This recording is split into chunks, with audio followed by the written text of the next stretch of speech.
Hey guys, so we made the long trip yesterday from Calgary to the west coast of Canada here.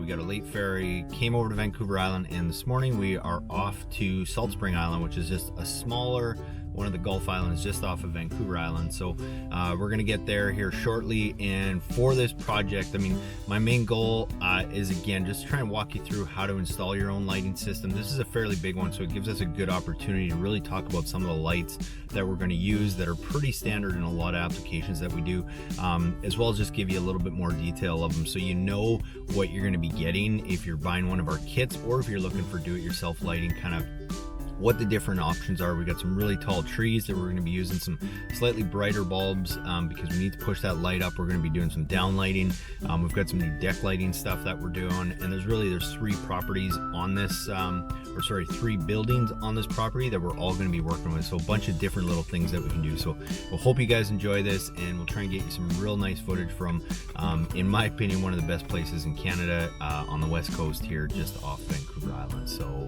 enjoy the rest of this video.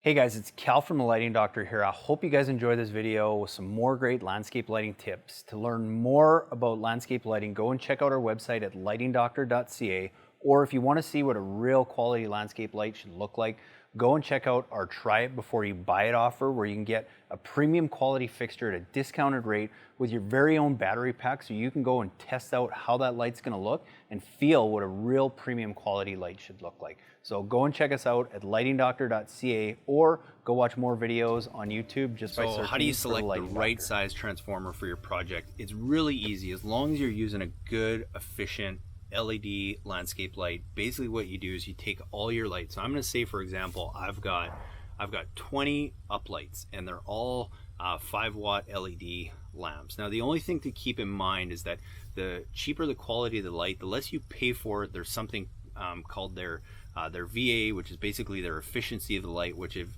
it says it's a 5-watt bulb, the cheaper quality of the light is, it's actually going to be using closer to 10 watts. Sometimes I've seen as high as double the actual wattage. So you want to be careful. If you're saving money on lights because you're buying something off Amazon or in Home Depot, just be aware you want to definitely size your transformer much bigger. If you're using a good contractor grade or professional light, you allow for maybe 20% extra of that VA. So a 5-watt light might be using 6 watts, maybe 7 watts. So always plan for that. Any of the good lights are going to tell you that. They're going to give you a VA on the box, which is going to tell you what you should actually plan your transformer for.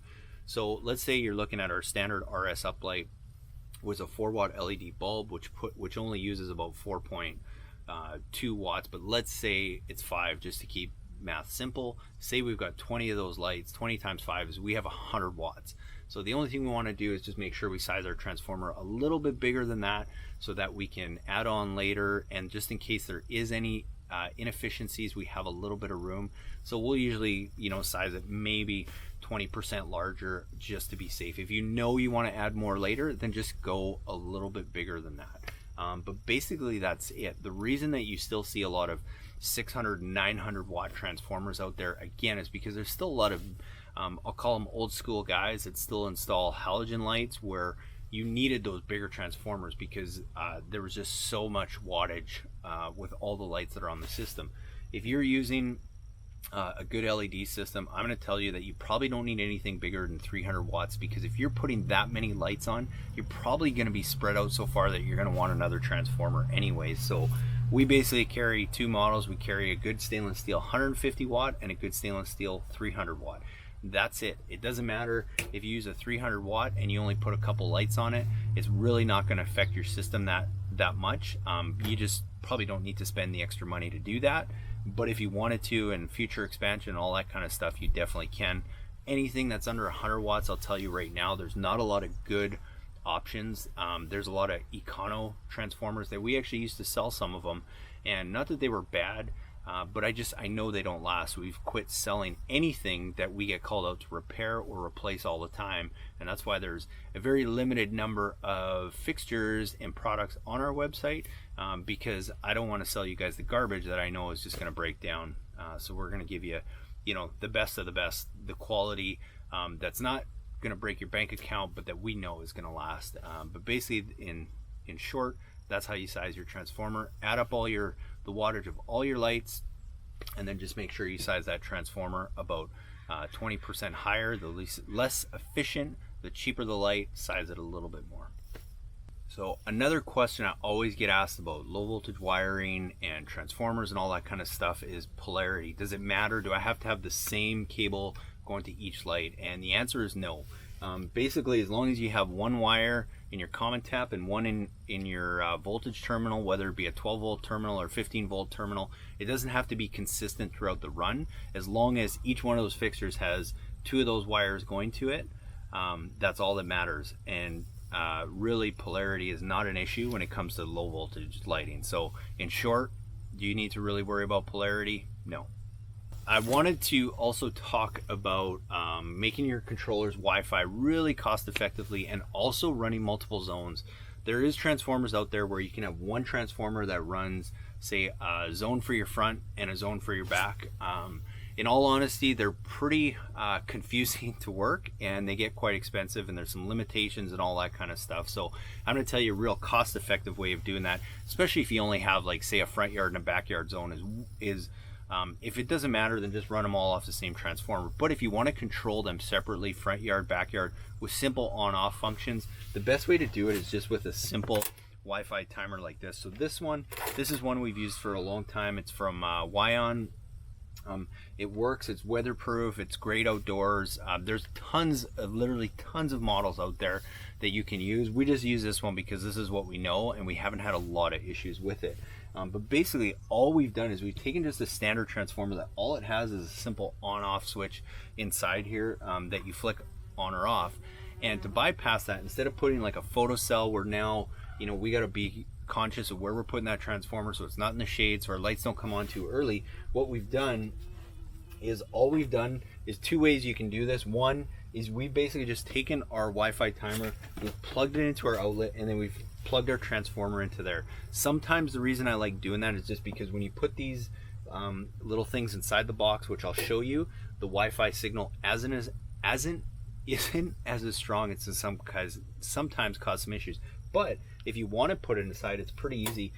You'll see the transformers and any of the good ones that you'll buy, not the Malibu or Moonrays or Hampton Bay or any of those garbage ones, but a good solid stainless steel one is going to have a setup like this where you have an on-off switch, and then you've got this little plug in here.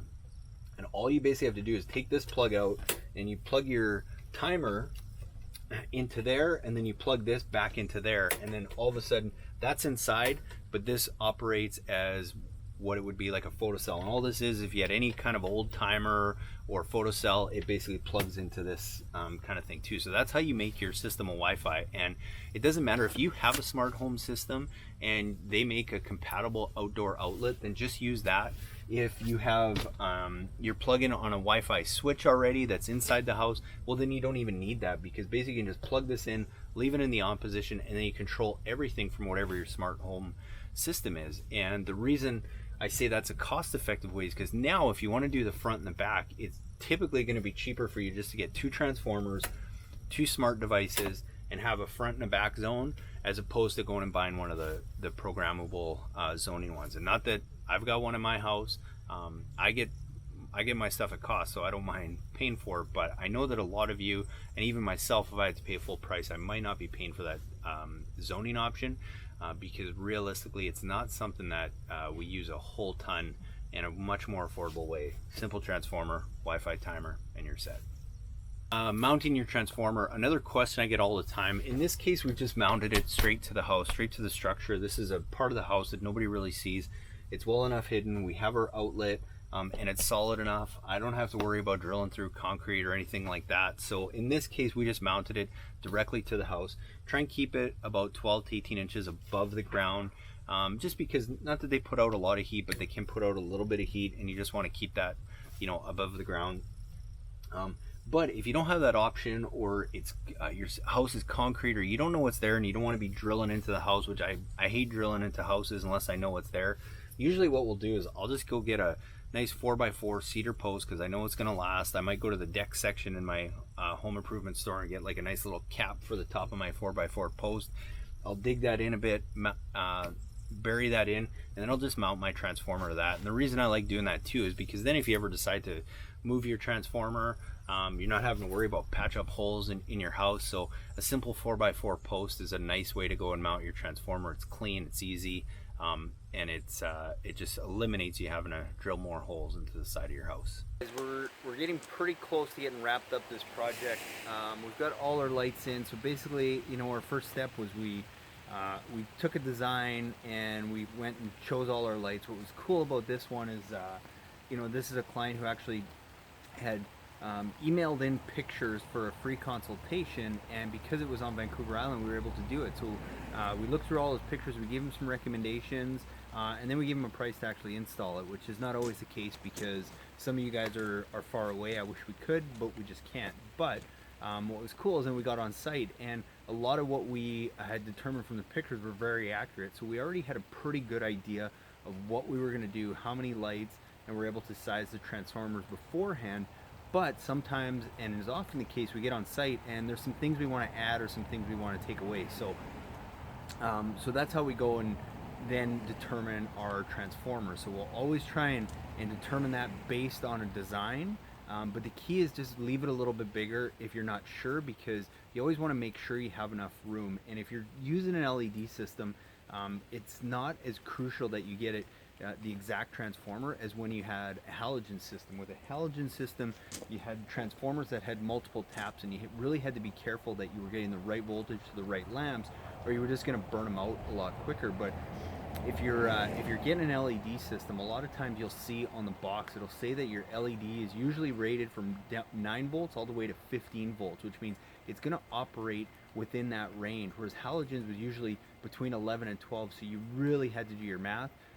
With LED, that eliminates a lot of that. So a general rule of thumb, and if you have more questions about sizing your transformer and voltage drop and all that, go to YouTube and just search Lighting Doctor voltage drop. There's a video where I go into a lot of detail and show you a chart and everything. But general rule of thumb, on 300 feet of wire, you can put up to 100 watts and not really have any voltage drop issues, as long as you're using a larger transformer like this that has a 15 volt tap, which means you're starting at 15 volts and all the way down the line you might get down to 10 volts, but that's still going to run that light, and it's still going to be as bright as it should because that bulb is rated from 9 to 15 volts. Again, assuming it's a good one. That's why we always say not all products are created equal, so you have to do some due diligence there. We do a lot of that in our kits, but just buyer beware. So basically, it's really simple to go and size your transformers. You take all your lights, you add up all the wattage of all the lights. So if you have a bunch of 5 watt up lights and you've got, let's call it 20 of them, well that comes out to 100 watts. But you want to size that transformer a little bit larger, because depending on the efficiency of that bulb, the more efficient it is, the closer that actual wattage is going to be to 5 watts. But the least efficient or the lesser efficient bulbs are going to sometimes be almost 10 watts, even though the box says 10 watts, and that's something called their actual, it's called their VA, their actual wattage. So you got to be careful about that. That's why I always say size it a little bit more. But general rule of thumb, add up all your lights, and then size your transformer 20, 30, 40% more than that. If you don't want to have to worry about voltage drop, get a good transformer that has a 15 volt tap, and you can run 100 watts on 300 feet of line without running into that issue of losing any brightness at the end of the line. But that's basically it when it comes to a transformer. The only other thing I was going to mention is the timer options. Now, you know, you see a lot of the dinosaur looking timers where it's this little digital or this little analog wheel that you got all these little tabs you got to stick out. They got these different digital timers that you got to be a rocket science to operate. The nice thing is that a transformer like this, we use one of these. It's from Wion. It's a Wi-Fi timer. But basically, there's dozens of these on the market, and if you have a smart home system, have a look if they already have an outdoor plug, because that's all this is. It's basically a Wi-Fi plug for outdoors, and all you have to do is now, when you go plug this transformer into your GFCI receptacle, all you're going to do is you're going to flip this into the on position. So you're just going to leave your transformer in all the time. But this little thing here, where usually you would have a photocell, which Again, I highly recommend against, because photocells just fail all the time. You have to have your transformer in the right position, because if it's in a dark shaded position, your lights are going to be on all the time. So all those kinds of things. But to get back to it, basically where it says to plug in your timer or your photocell or whatever, all you have to do is unplug that, plug in your Wi-Fi plug, whether that be this one or whether that be one based on the smart home system you have. Go and plug it into there, and then you plug this guy into your plug-in, and then you just close that up, leave it in the on position, and then you can go and operate everything from your Wi-Fi plug-in. Usually most of these, you don't need a hub anymore. They have their own app, so you can just go download it, and it usually walks you through how to do that in 2 or 3 steps, and all of a sudden now you have a Wi-Fi landscape lighting system, but you haven't paid tons and tons of money for it. Another thing that we do a lot of times, because I get asked all the time, well, in my front yard, my backyard, I want to be able to zone them different so I can turn them on at different times, kind of like a sprinkler system. There is some really good systems that are out there that do that. They tend to be quite costly. They're great systems, but it depends on your budget. If you don't want to do that and spend that kind of money on a system, just go and use a separate transformer. You know, in this case, on this project, that's what we're doing. We've got one of these for the backyard and one for the front.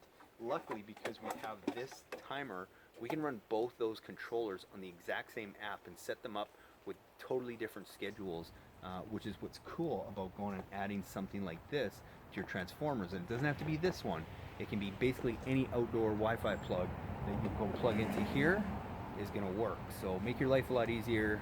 Turn your transformer into a Wi-Fi system, go and size it properly, be safe, build it, select it larger in case you want to add on down the road too. So hopefully that helps answer your transformer questions. But like I said, if you need more definition on voltage drop and stuff, go to YouTube and search voltage drop lighting doctor, and I guarantee you'll find something.